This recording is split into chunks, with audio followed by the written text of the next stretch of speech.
Welcome to worship with Lawson United Methodist Church during the 37th National Holiday Weekend honoring the faithful witness of the Reverend Dr. Martin Luther King Jr. This holiday was officially observed for the first time in 1986 after being enacted by Congress and signed into law by President Ronald Reagan in 1983. Legislation seeking to create this holiday was introduced for 15 consecutive years by the late U.S. Representative John Conyers before Congress agreed to make it the law of the land. Today would also have been the actual date of the 94th birthday of the Reverend Dr. Martin Luther King Jr. I should also go ahead and mention that today is World Snow Day. So I did find my bow tie with snowflakes on it, but I'm grateful that around here we're not observing that particular occasion. As the acolytes come forward to remind us that the light of Christ is always shining here and everywhere, Mary will provide the prelude, "Lift Every Voice and Sing."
All are invited to follow along in a pew Bible as we read from the 40th Psalm, verses 5 through 10.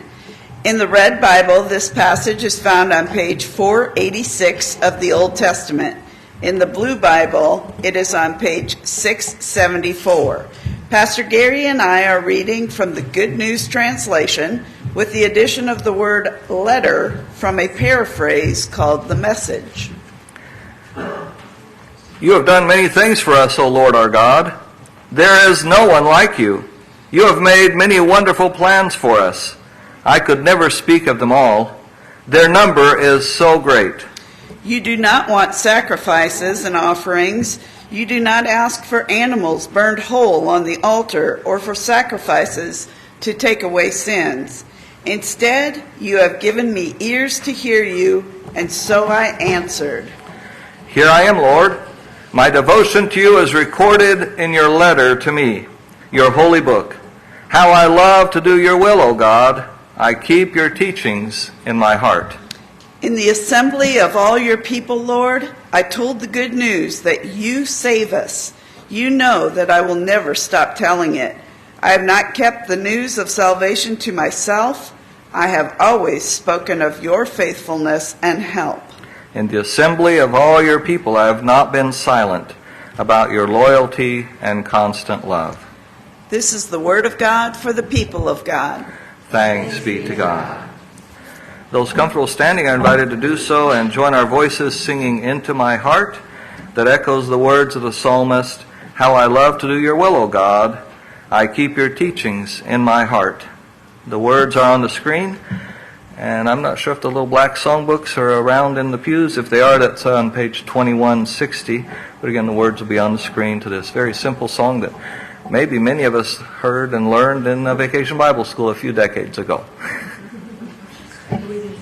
Both verses.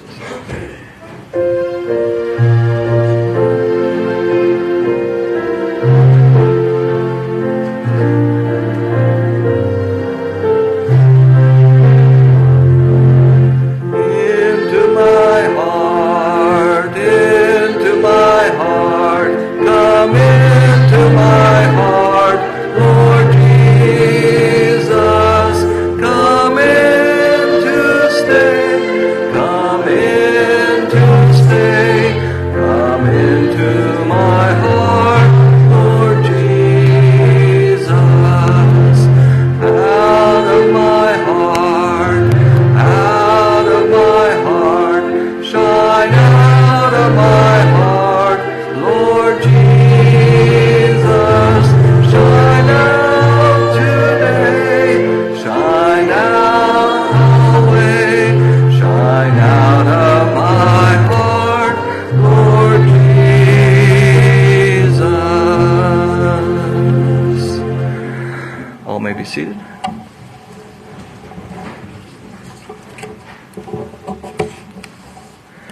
That word letter caught my ear and my eye when reviewing the different translations of the Scripture, and so that also caught my attention in reflecting on this holy day in our nation's history.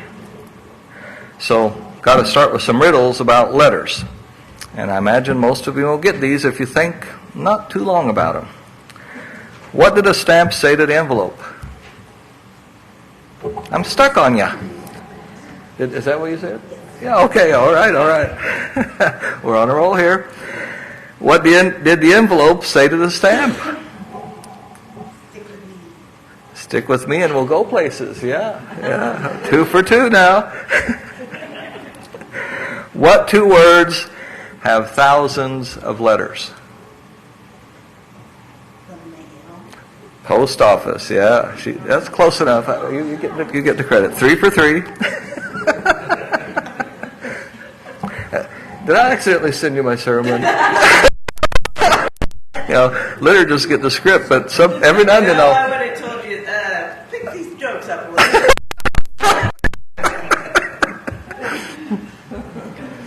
What 8-letter word has 1 letter in it? Wow, she's right on it.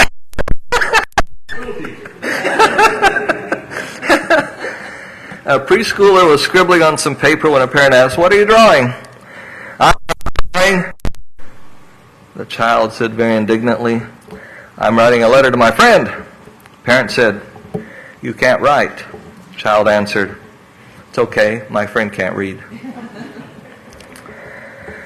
Last night I wrote myself a letter, but I forgot to sign it. This morning I don't know who it's from.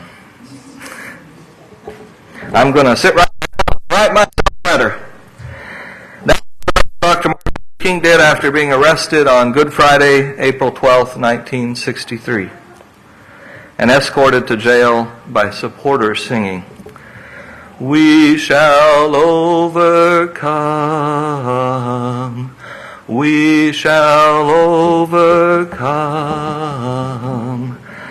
We shall overcome someday.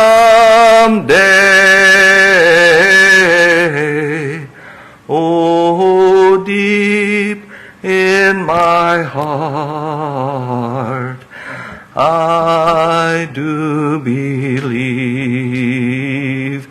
we shall overcome someday." Dr. King was not just placed in jail, he was also placed in solitary confinement and not allowed to call his wife Coretta until 2 days later. And that was only when President John F. Kennedy called the jail to request this civil right be provided, that a simple call be permitted.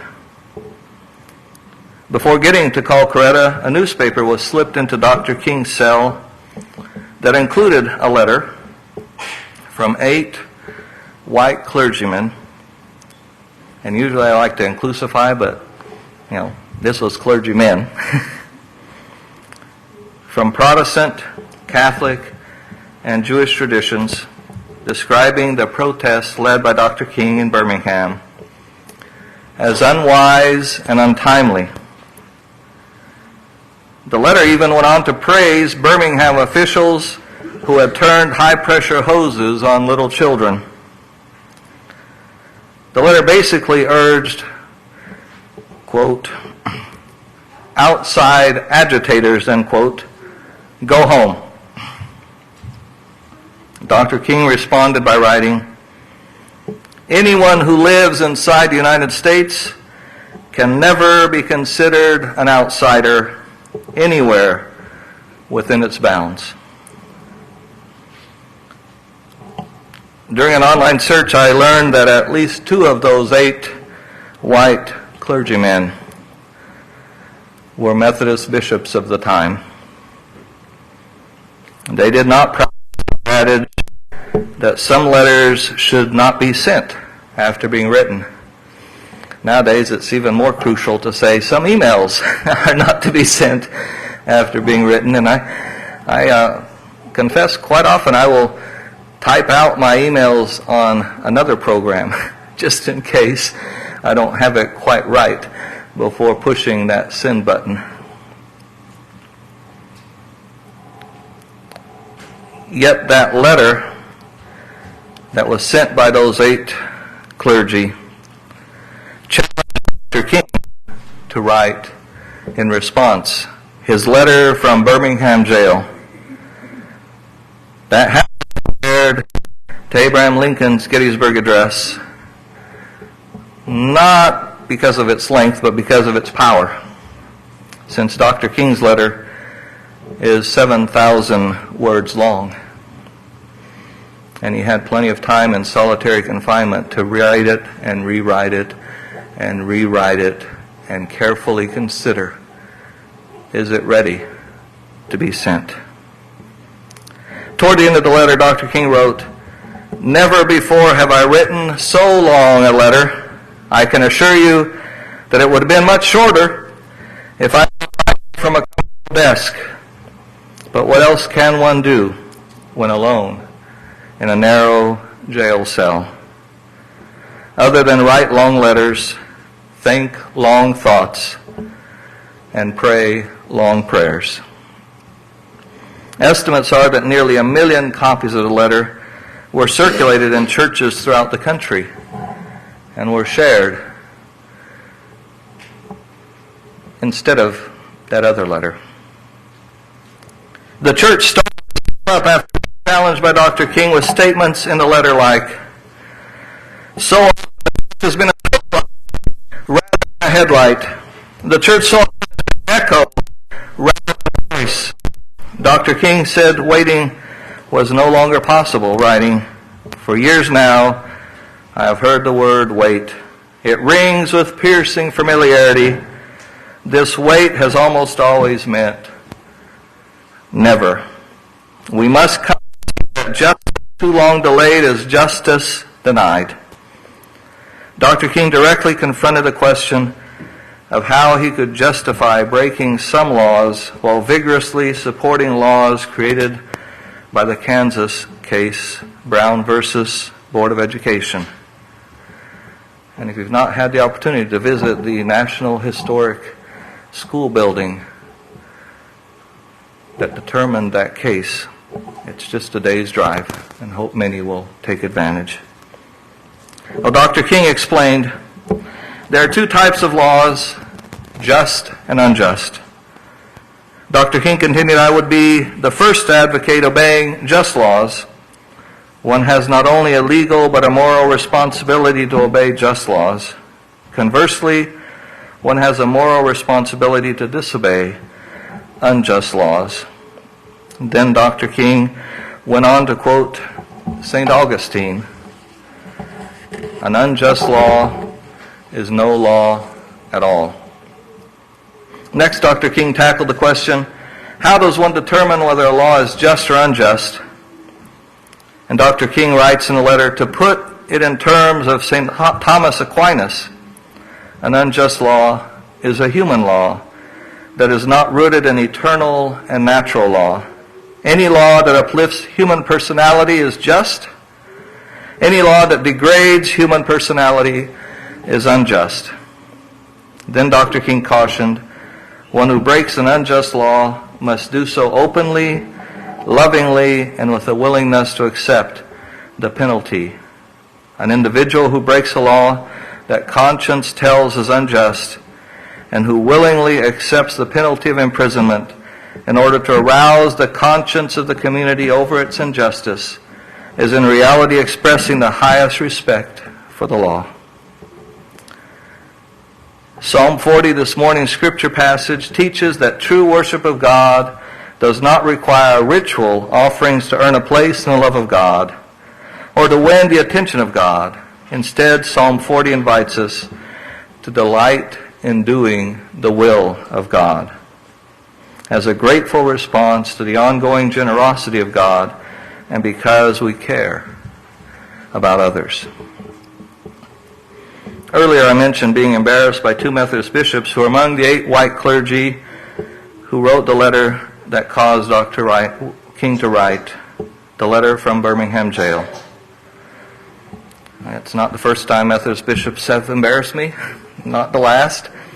I'm sure I've embarrassed a few folks along the way too, sometimes for a good cause and sometimes for the wrong cause. Online, I'm grateful to have discovered the Methodist pastor of the church where Bull Connor was a member.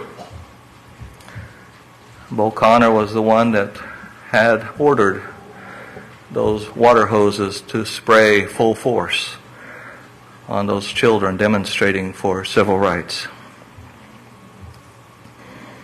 That pastor lovingly yet firmly challenged Bull Connor face to face. T. Eugene Connor, better known as Bull Connor, was a fiery member of the Woodlawn Methodist Church while being the police commissioner of Birmingham.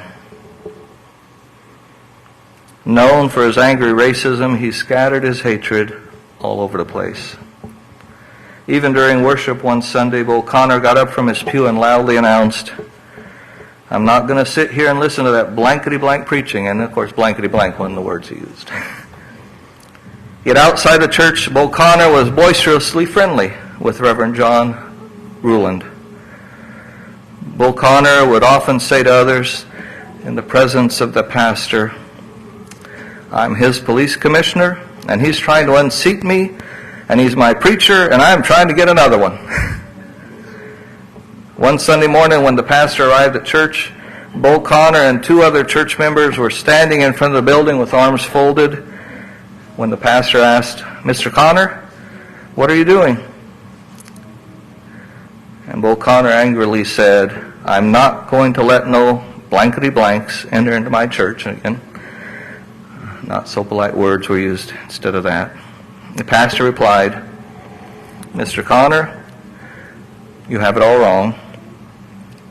This is not your church. This is God's church. It is a Methodist church, which belongs to the North Alabama Conference. I'm appointed the pastor. I will decide who can and who cannot enter this building. Now I'm going to my office for 5 minutes, and when I come back, if you're still here, I will call the sheriff and swear out a warrant for your arrest." As the pastor headed into the church, Bull Connor said, "Come on, boys.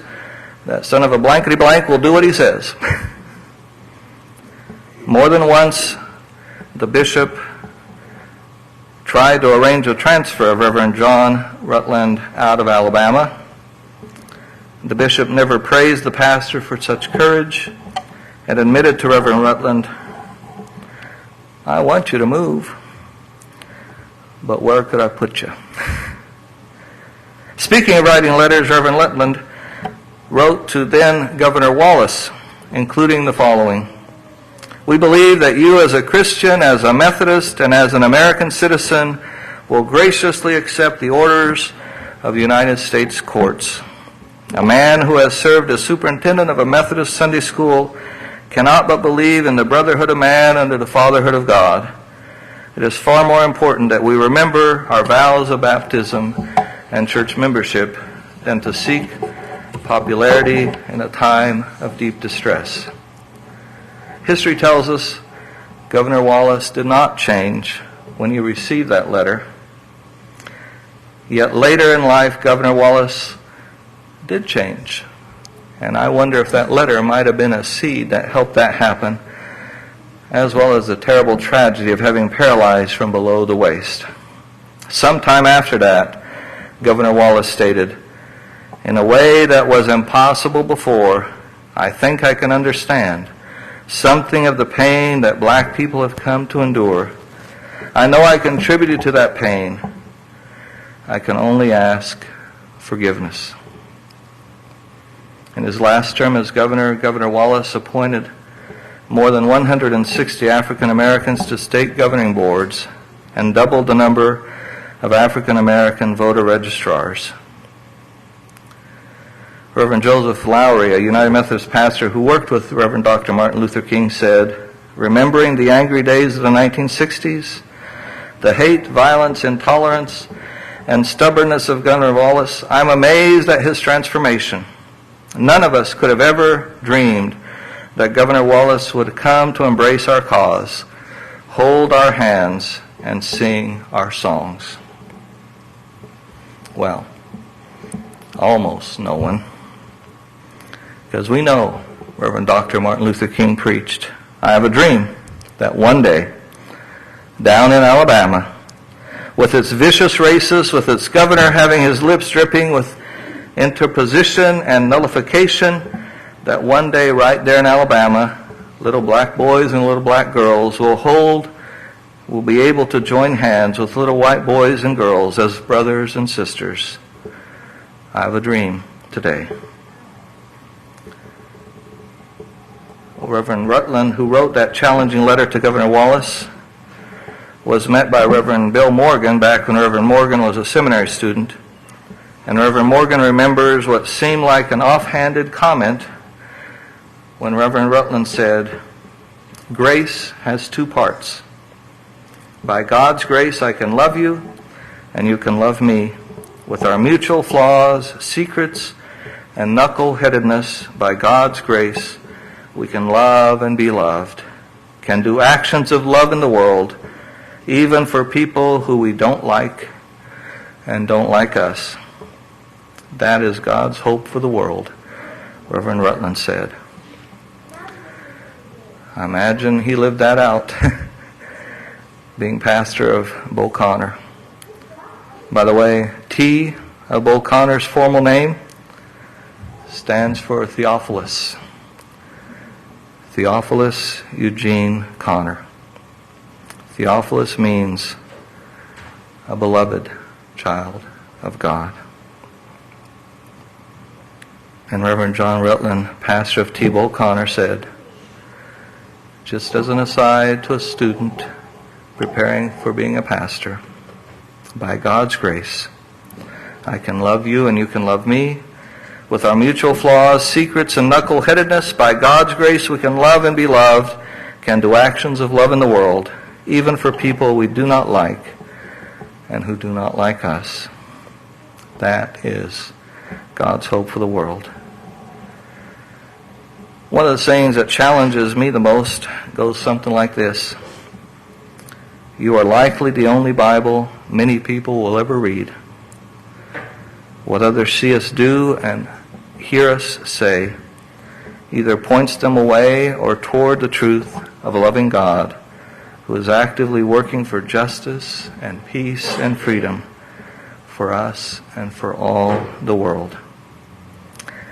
That seems a little too ambitious to me to be the entire Bible for someone who's not reading it.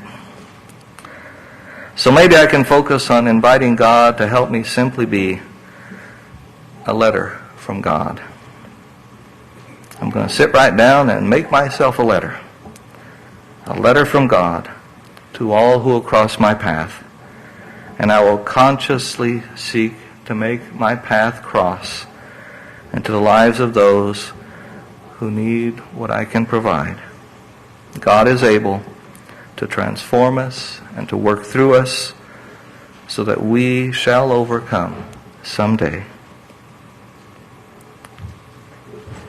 Those who are comfortable standing are invited to do so as we sing all 5 verses of We Shall Overcome.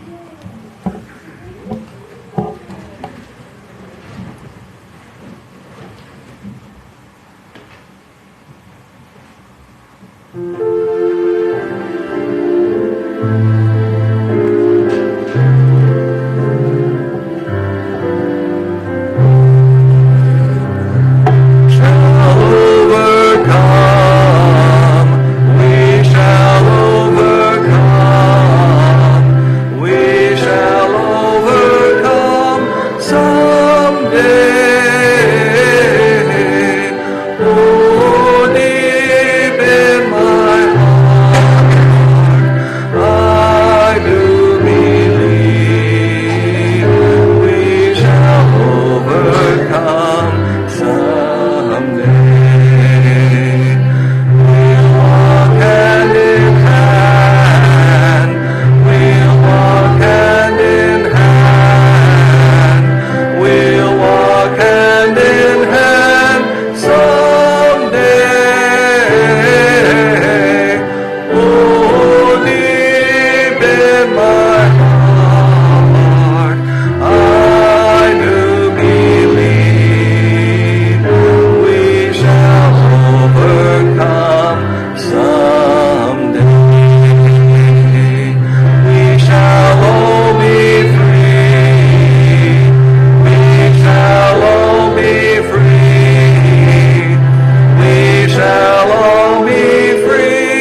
in my heart. I do believe we shall overcome someday. The Lord will see us through. The Lord will see us through. The Lord will see us through someday. Oh, deep in my heart, I do believe we shall overcome someday.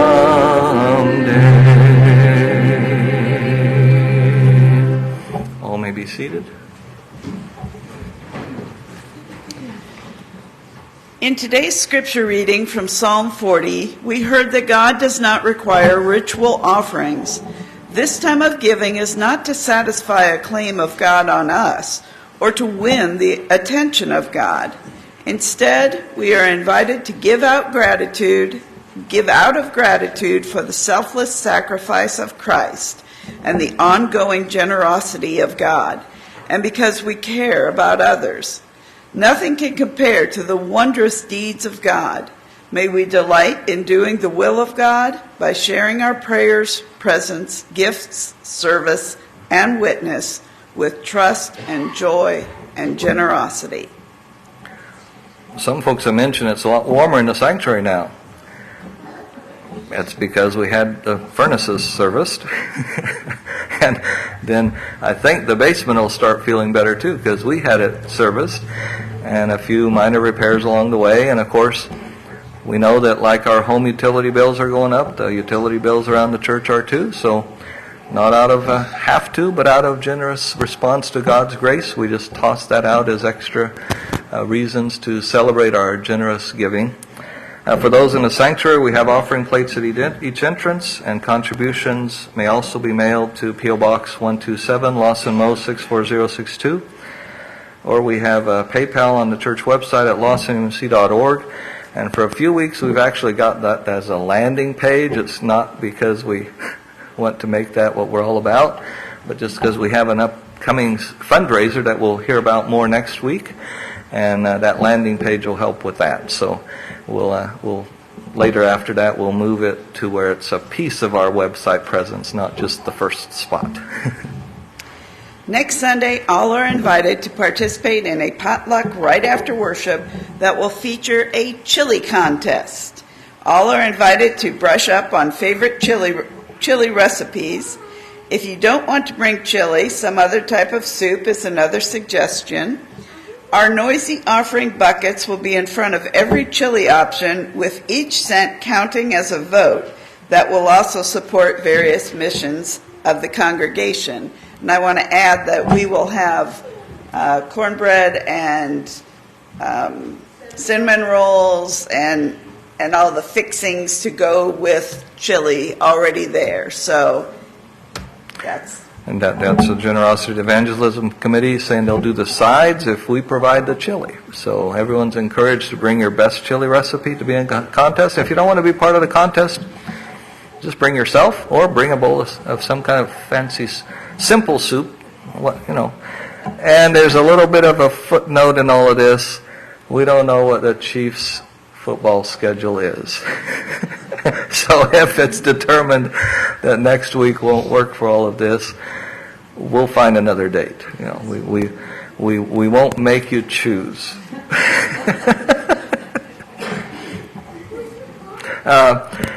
Did I hear something about potluck and noisy offering?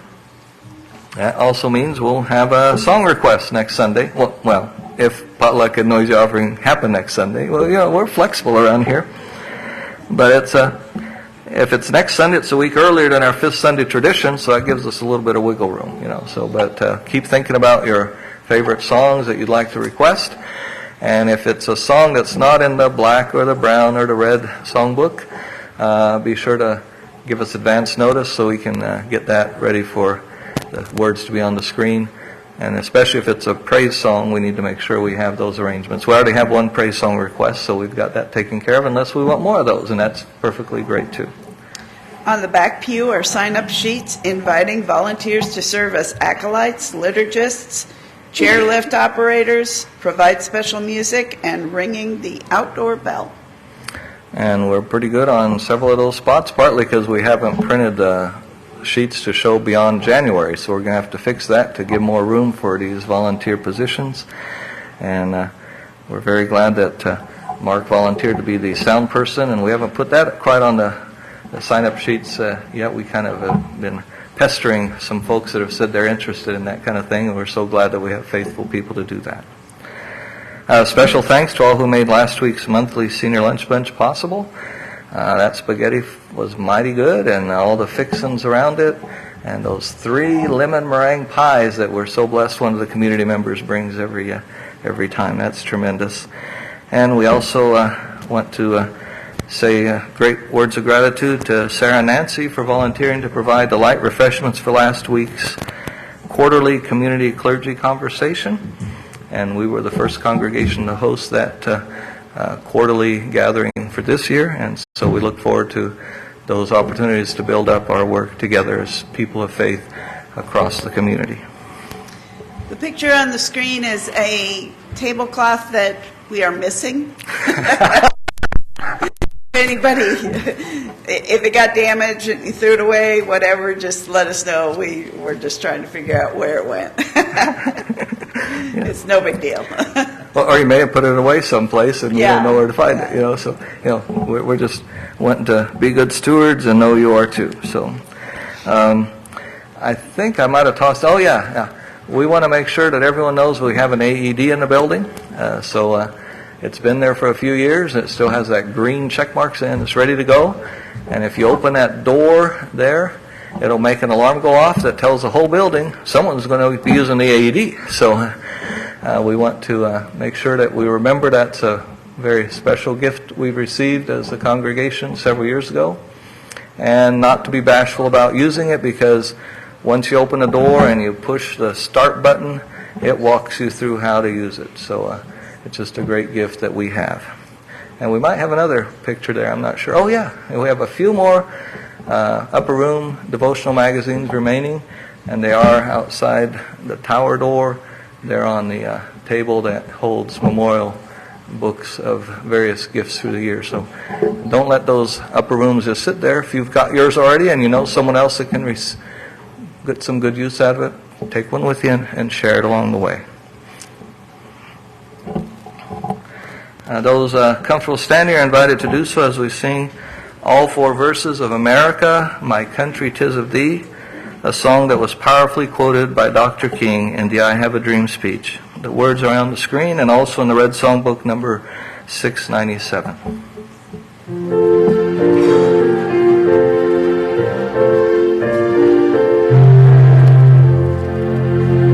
My country 'tis of thee, sweet land of liberty, of thee I sing. Land where my fathers died, land of the pilgrim's pride, from every mountain side, let freedom ring. My native country, thee, land of the noble free, thy lame I love. I love thy rocks and rills, thy woods and dimpled hills. My heart with rapture thrills like that above. Let music swell